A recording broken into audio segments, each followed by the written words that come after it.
Namaskar everyone and welcome back to my channel Legalese by Aditi Sai.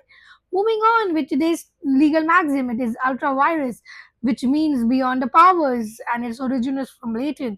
The phrase refers to the action taken by the government bodies or corporations that exceed the scope of the powers given to them under the laws or the corporate charters. In legal perspective, while referring to the acts of government bodies, that is legislature or constitution, is referred to as the scope of the power.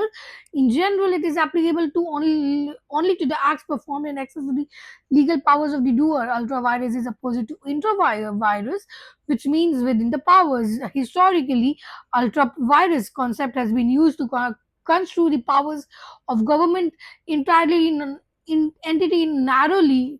Failure to observe these statutory limits has been categorized as ultra-vires in company law.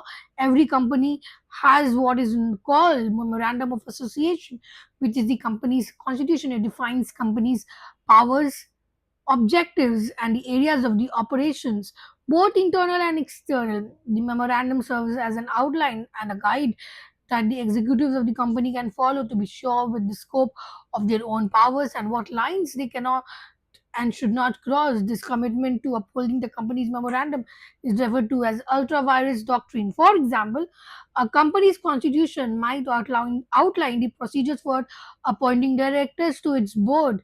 If board members are added or removed without following the procedures, then those actions would be described as ultra-virus.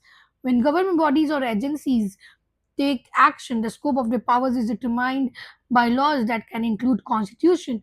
If branches of government go beyond those outlined powers, their actions can be deemed as ultra-virus or may face legal repercussions. For example, there are cases in V. Ramaiah versus State Bank of India.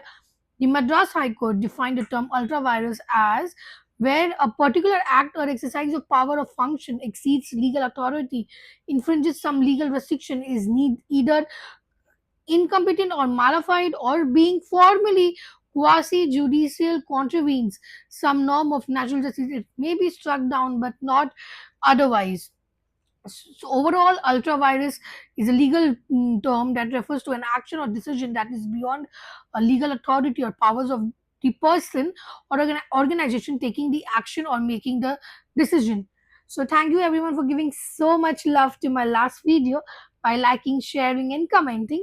Please do subscribe and hit the bell icon so that you cannot miss any legal updates coming from my side. Bye.